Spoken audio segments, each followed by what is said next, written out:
¿Alguna vez te has preguntado por qué? Incluso cuando todo parece estar bien, una angustia inexplicable te invade.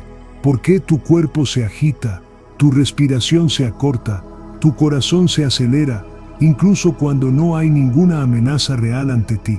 ¿Qué es esa inquietud que crece en el silencio, que grita en medio de la rutina, que te despierta en medio de la noche? Y si te dijera que eso que llamas ansiedad, quizás no sea un error, y si en lugar de ser un trastorno a callar, fuera un lenguaje, un mensaje cifrado de tu alma, un llamado del inconsciente, clamando por un reencuentro con quien realmente eres. Carl Jung decía que lo que no llega a la conciencia, retorna como destino. Y la ansiedad puede ser, sí, ese destino oculto, la forma en que partes olvidadas de ti comienzan a moverse en la oscuridad, buscando espacio, queriendo existir. Porque cuando te alejas demasiado de tu verdad, el cuerpo comienza a protestar, el alma sofocada comienza a crear grietas, y una de esas grietas se llama ansiedad. Lo que sientes no es debilidad, no es un defecto, es alerta, es brújula, es símbolo. Vivimos en una cultura que niega el sentir, que enseña a mostrar bienestar, a sonreír por fuera mientras te desmoronas por dentro. Pero el alma no acepta maquillaje emocional, exige verdad, y cuando no es escuchada, se convierte en síntoma, no para castigarnos, sino para despertarnos. La ansiedad surge, entonces, como un llamado, no para que te mediques y sigas funcionando como antes, sino para que te detengas, respires y escuches. ¿Qué está siendo silenciado dentro de ti? ¿Qué parte tuya fue olvidada? ¿Qué verdades no te atreves a enfrentar?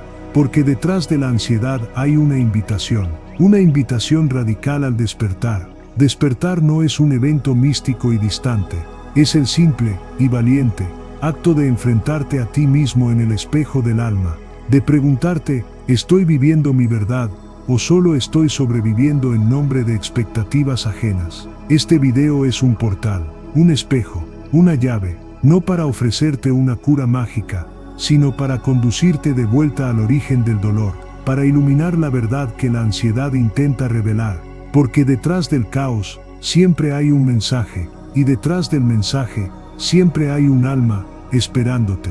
Respira hondo, silencia por un instante, escucha. La ansiedad puede estar diciendo, despierta, algo en ti se está muriendo en silencio.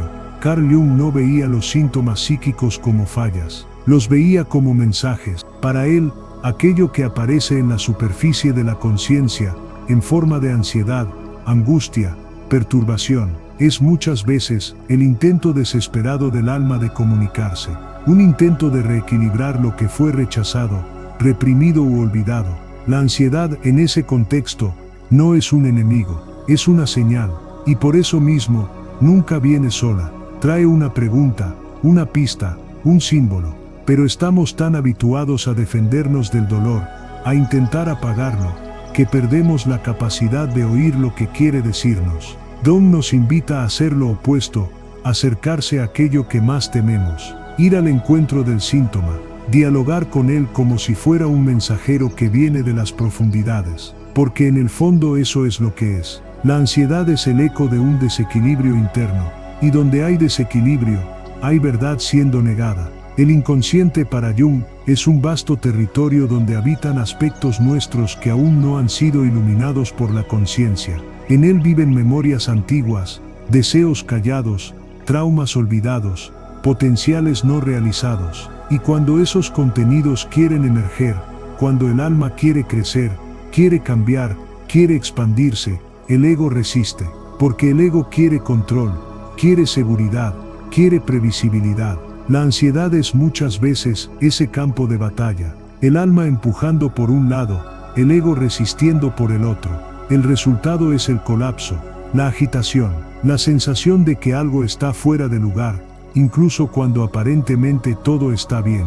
Jung nos mostraba que la verdadera cura viene cuando dejamos de luchar contra el síntoma y comenzamos a escucharlo.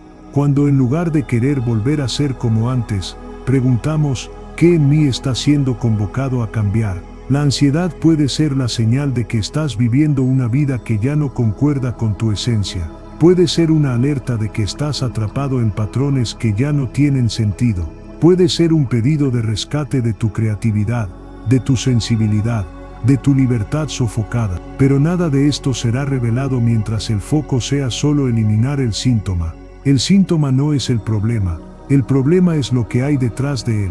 Y el alma, esa inteligencia silenciosa y profunda, usa el síntoma como último intento de llamar tu atención.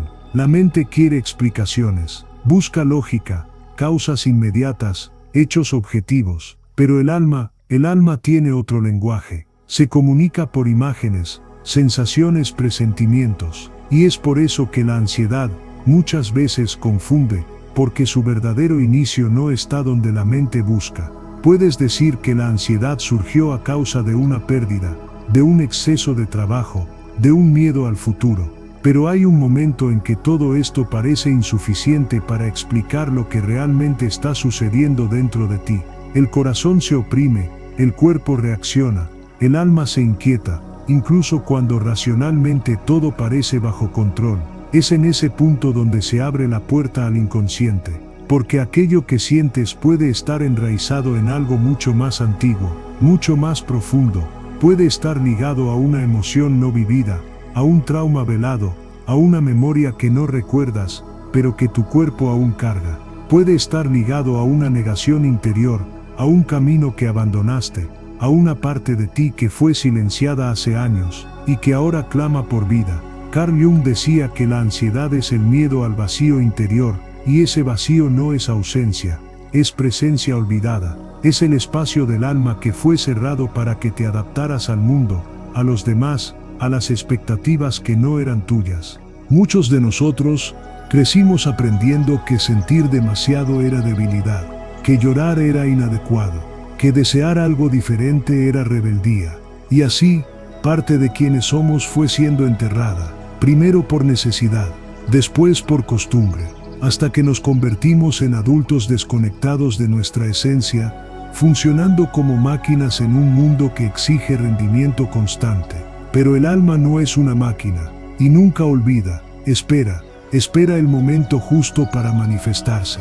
Y cuando percibe que estás listo, o a veces, desesperadamente perdido, comienza a enviar señales. Un malestar aquí, un insomnio allá, una crisis aparentemente sin motivo. Y finalmente la ansiedad. La ansiedad en ese sentido es un síntoma espiritual. Surge cuando hay una escisión entre lo que vives y quién eres. Cuando la existencia se ha vuelto un papel y ya no una expresión de tu ser verdadero. Nace del silencio impuesto a las partes más auténticas de ti. De lo no dicho, de lo no vivido, de lo no sentido. Es un grito de lo que quedó atrapado, queriendo ser escuchado, integrado o acogido. Y es por eso que la mente no logra explicar. Porque ese dolor no es mental, es del alma. Puedes buscar soluciones racionales, estrategias, diagnósticos, y todo eso tiene su lugar.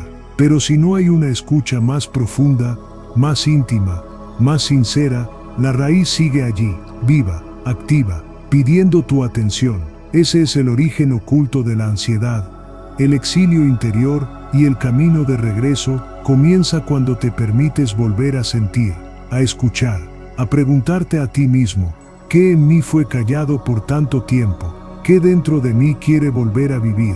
Solo el alma puede responder, pero para eso se necesita silencio, se necesita coraje, se necesita disposición para descender donde duele, no para sufrir, sino para reencontrarse. Hay momentos en que el cuerpo grita sin razón aparente, en que los días amanecen pesados, incluso cuando el sol brilla, en que todo parece en su lugar, pero algo dentro se mueve como un temblor silencioso, y entonces lo llamamos ansiedad.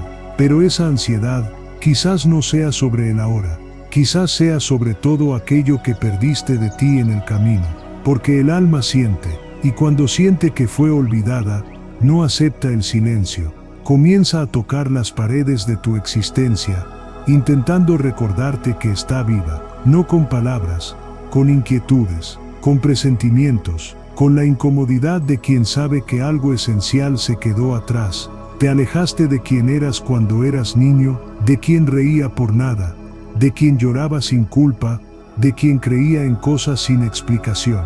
Te adaptaste tanto que ahora llevas una vida que no parece tuya. Trabajas, hablas, amas, cuidas, pero todo parece desalineado. Es ahí donde el alma comienza a vibrar en otra frecuencia. Es ahí donde la alerta aparece, como si dentro de ti, una presencia antigua, tu esencia olvidada, comenzara a llamar a la puerta. La ansiedad es ese toque sutil, o este a veces no tan sutil. Puede ser la nostalgia de una parte tuya que abandonaste. Puede ser el llamado de un camino que negaste por miedo. Puede ser la tristeza de vivir en un mundo donde necesitas esconder tu sensibilidad, tu intuición, tu verdad. Porque el alma, a diferencia de la mente, no negocia, no acepta ser dejada de lado por mucho tiempo. Es paciente, pero no pasiva. Y cuando percibe que tu vida está siendo vivida a medias, comienza a jalarte de vuelta, con crisis, con angustias, con señales que la medicina no explica y que la lógica no puede contener. Es como si dijera: despierta, te estás perdiendo a ti mismo. Y no hay cura verdadera mientras ese llamado no sea escuchado, porque la ansiedad no es solo malestar, es dirección. Señala lo que olvidaste, lo que dejaste de hacer por amor a ti, lo que dejaste de sentir por miedo al mundo. El alma en alerta no quiere lastimarte, quiere liberarte del papel que aceptaste, de la prisión que normalizaste, de la ausencia que transformaste en rutina. Pero para eso, necesita sacarte del automático, necesita hacerte parar, necesita a veces derribarte, porque solo de rodillas recuerdas que eres humano, que sientes, que lloras, que necesitas volver a ti, a aquello que tiene sentido incluso cuando no tiene éxito, a aquello que alimenta incluso cuando no da ganancias, a aquello que te hace respirar con alivio, no porque todo esté resuelto, sino porque finalmente volviste a escucharte. La ansiedad tiene un enemigo íntimo, sutil y traicionero: el control. No el control consciente, aquel que organiza y estructura la vida con sabiduría, sino el control compulsivo, aquel que nace del miedo, aquel que intenta impedir que el alma respire. El ego, cuando es tomado por ese miedo, se vuelve tirano, quiere garantías, quiere que todo tenga sentido, que nada duela, que el tiempo obedezca a su agenda. Transforma la vida en un campo de batalla donde cualquier señal de incertidumbre es vista como una amenaza. Y el alma en ese campo es un peligro, porque es impredecible. Siente, desea, cambia. Vive a un ritmo que el ego no soporta. Por eso, cuando el alma comienza a moverse, el ego reacciona. Dice: no sientas esto ahora, no pienses en eso, sigue como estás, no compliques las cosas. Y así, va apretando los hilos de la existencia, intentando sujetar lo que por naturaleza necesita fluir, pero la vida no encaja en el control, y el alma menos aún.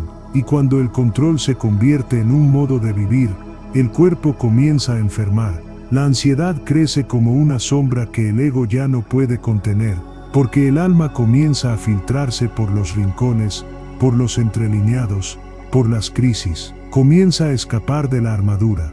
Este tipo de control es silencioso. Aparece en el perfeccionismo, en la exigencia excesiva, en el intento de prever todo, de protegerse de todos los errores. Viste el atuendo del éxito, de la planificación, de la razón, pero por dentro, esconde un miedo inmenso a vivir de verdad, porque vivir de verdad es arriesgarse, es sentir profundamente, es no saberlo todo, es confiar en algo más grande que el plan, es perder el suelo a veces, para encontrarse a uno mismo.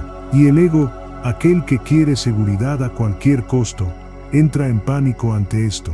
Pero no hay forma de silenciar el alma por mucho tiempo. Encontrará una brecha, una grieta, y se hará oír, y quizás esa ansiedad que te acompaña sea eso, una brecha que se abrió, un instante en que el control falló, y por eso mismo, una oportunidad de renacer.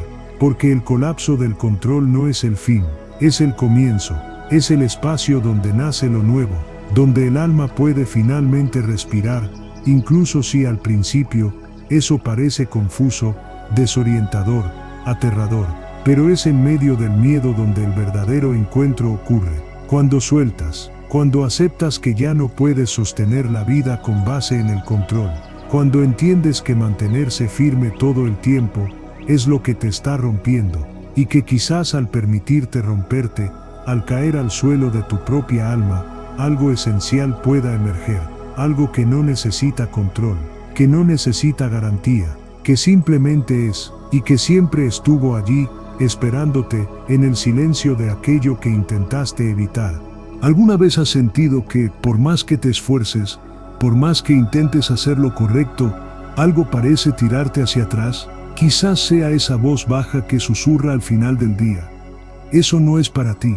O ese impulso súbito de posponer, de desistir, de conformarse con menos. Quizás sea ese miedo disfrazado de cautela. O esa duda que aparece siempre que la oportunidad de crecer se acerca.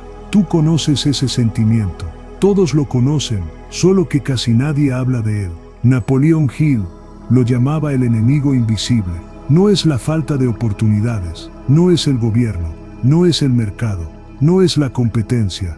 Es algo más sutil, más traicionero, más presente, es aquello que permites habitar dentro de tu mente.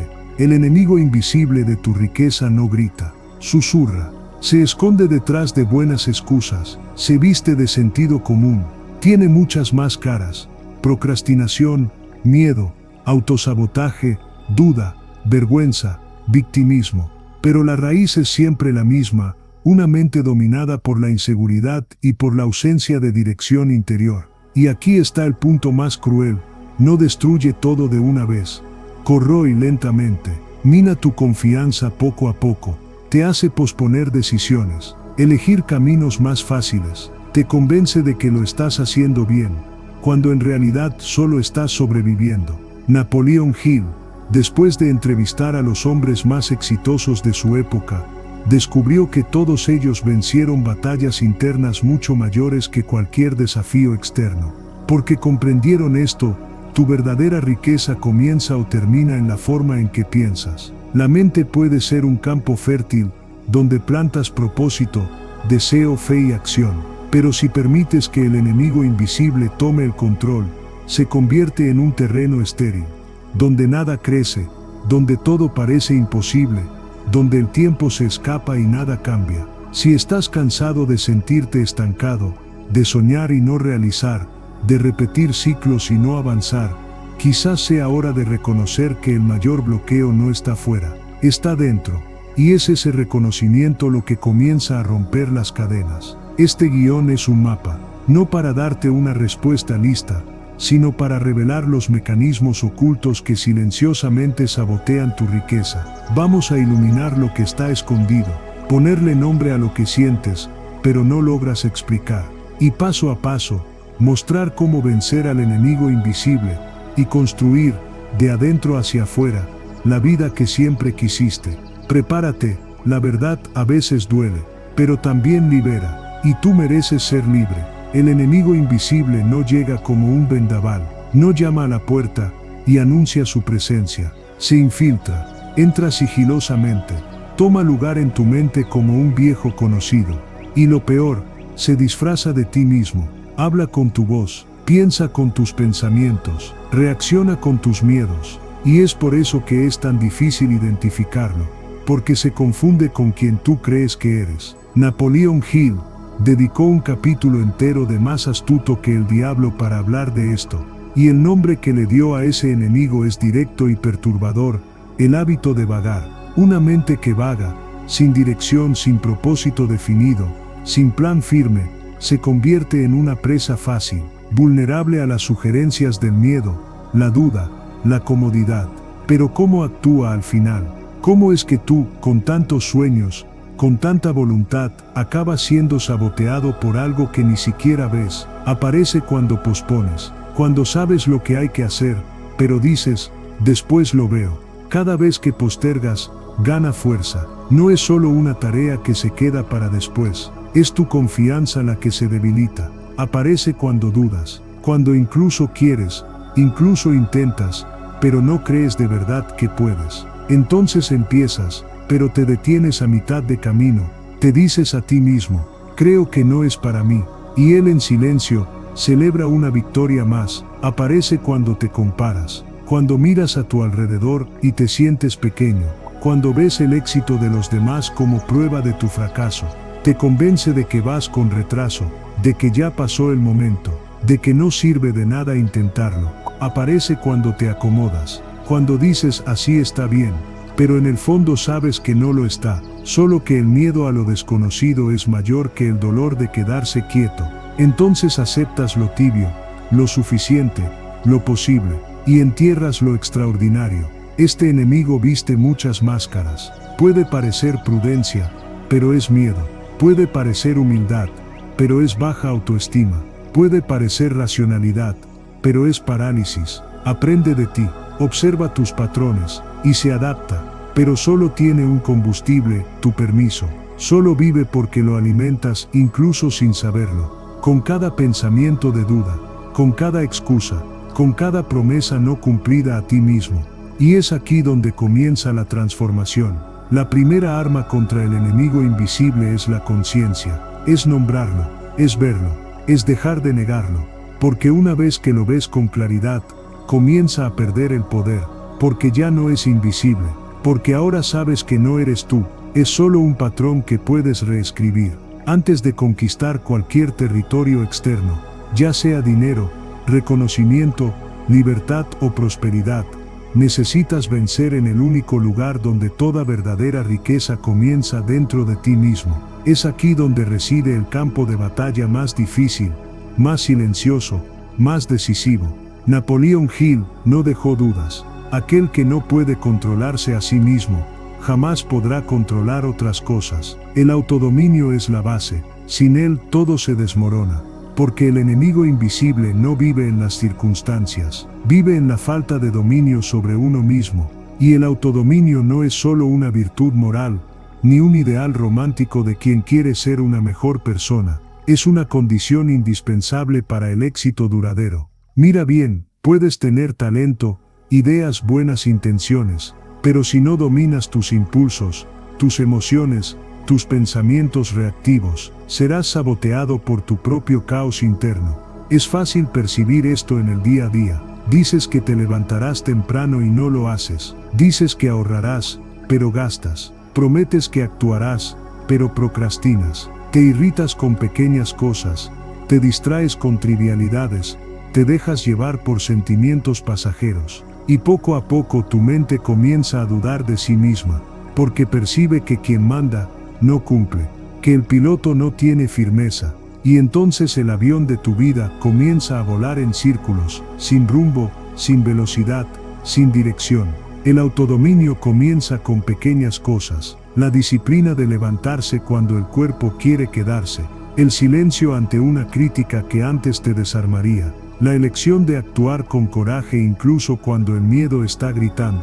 Es en esos momentos pequeños donde te reconstruyes. Porque no se trata de nunca sentir miedo, ira o duda. Se trata de elegir tu respuesta, en lugar de ser empujado por impulsos automáticos. Se trata de retomar el timón de tu propia vida, y dejar de navegar a merced del viento.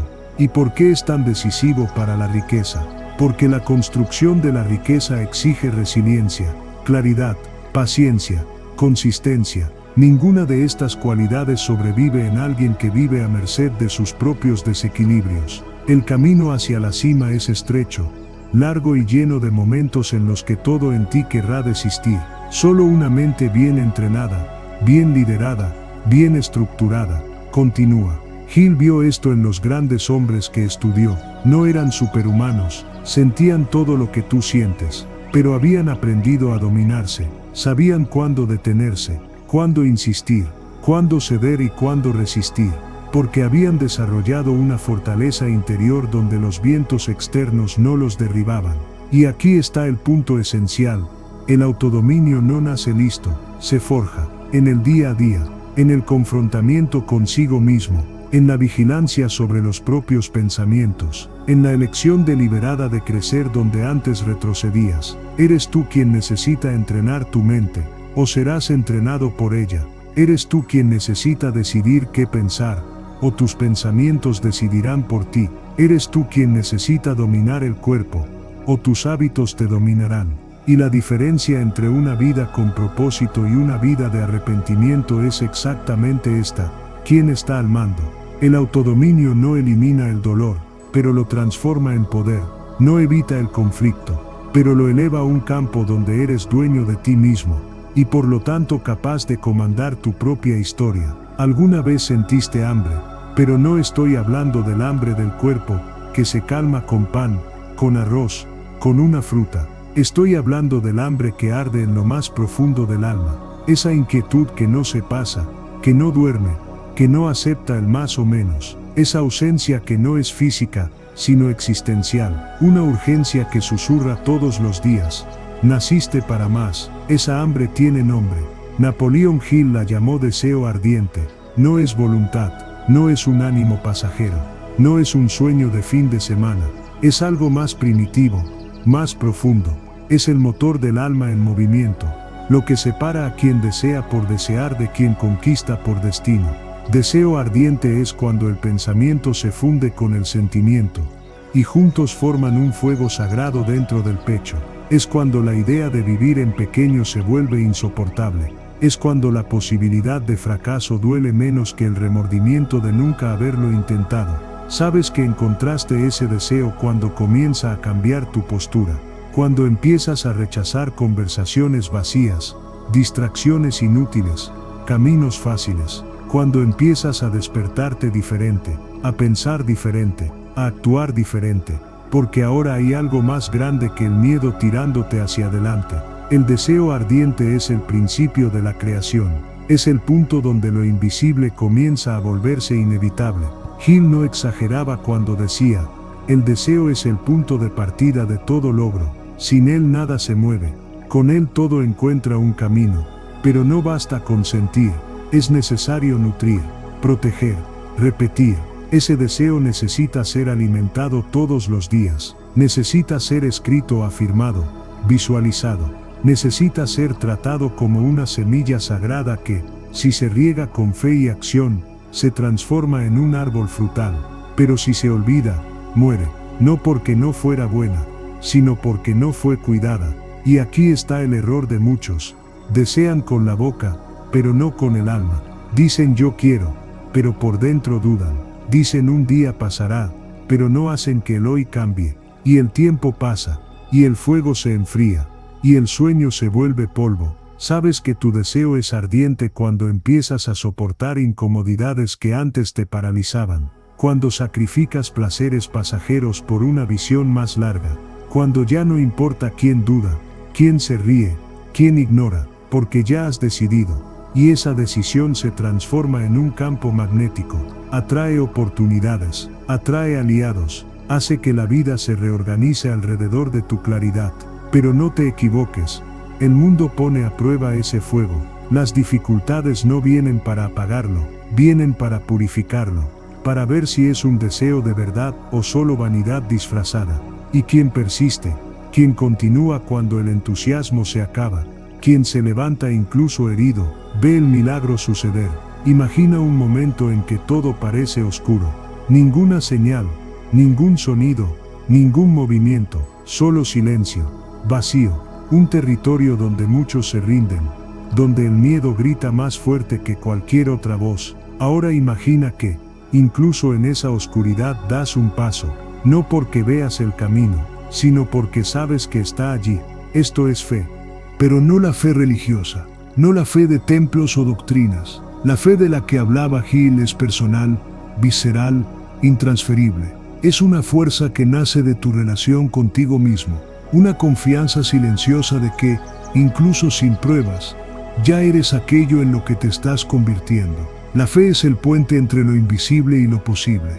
Puedes desear con fuerza, puedes sentir compasión, puedes planificar con exactitud, pero si no crees con profundidad, con alma, con entrega, tu energía se dispersa. El mundo no responde a lo que quieres, responde a lo que crees que es posible.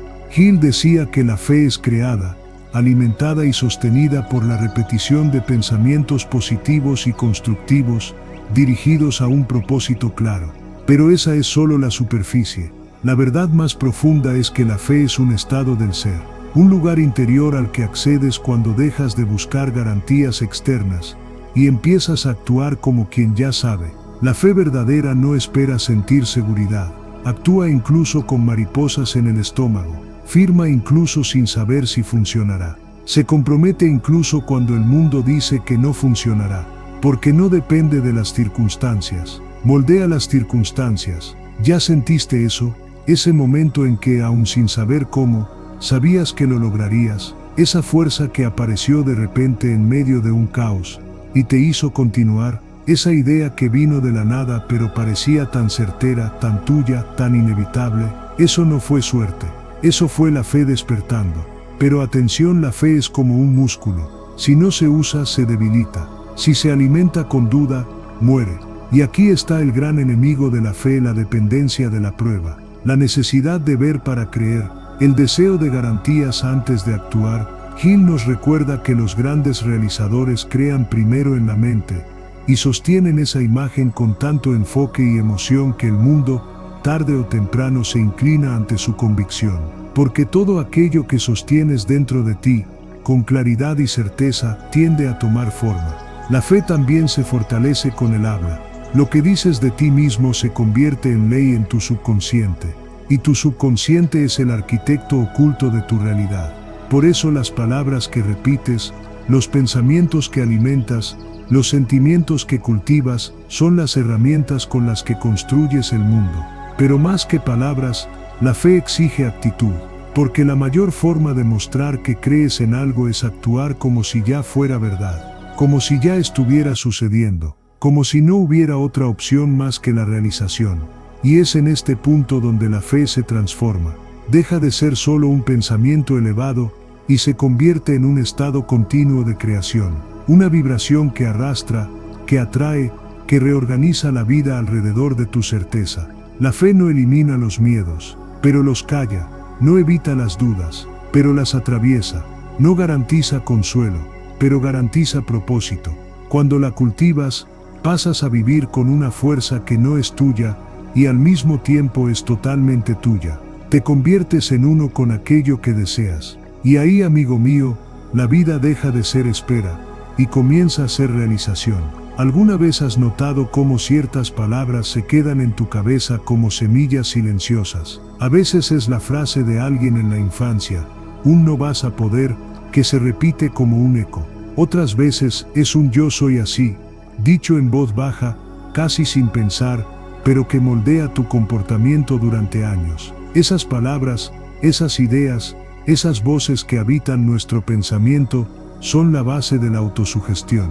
Napoleon Hill la llamaba el eslabón entre el consciente y el subconsciente. Pero vamos más allá de la explicación teórica. La autosugestión es el arte de programarse por dentro, de plantar ideas que con el tiempo crean tu realidad. Mira bien, eres bombardeado diariamente por influencias externas, publicidad, noticias, comentarios ajenos, recuerdos, experiencias. Todo eso se va acumulando en tu mente, y lo que no se filtra, se absorbe. Empiezas a creer que no puedes, que no eres suficiente, que no naciste para vencer, sin siquiera darte cuenta de que esas ideas no son tuyas, fueron puestas ahí, y lo peor, las alimentas sin querer. La autosugestión es el camino para retomar el control. Hill nos enseña que el subconsciente acepta cualquier orden que se le dé, consciente o inconscientemente. No juzga, no critica, solo obedece. Si te dices constantemente a ti mismo, soy un desdichado, esto no es para mí, no consigo ahorrar dinero, felicidades, estás creando, con fidelidad, la realidad que crees. Pero aquí está el secreto: si puedes sabotearte, también puedes reconstruirte. La autosugestión consciente es el proceso de reprogramar tu mente con afirmaciones, visualizaciones y sentimientos alineados con tu propósito y deseo ardiente. No es repetir frases vacías esperando un milagro. Es declarar, con emoción, convicción y repetición, la nueva identidad que quieres asumir.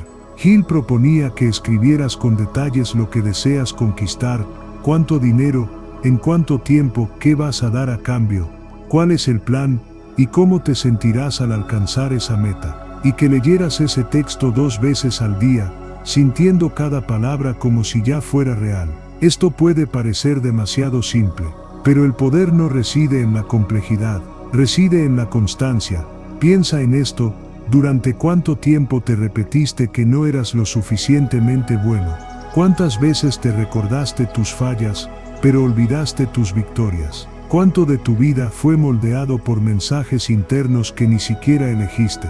Es hora de cambiar el juego. La autosugestión no es magia, es cultivo.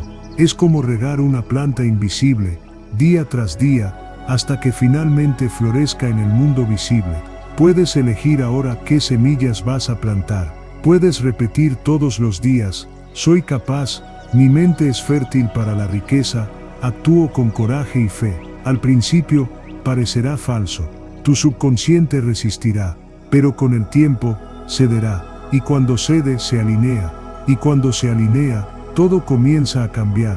No se trata de positividad vacía. Se trata de crear una nueva atmósfera interna, donde tu deseo pueda respirar, crecer y tomar forma. Lo que te dices a ti mismo, sientes y repites, se convierte en ley en tu mundo interior.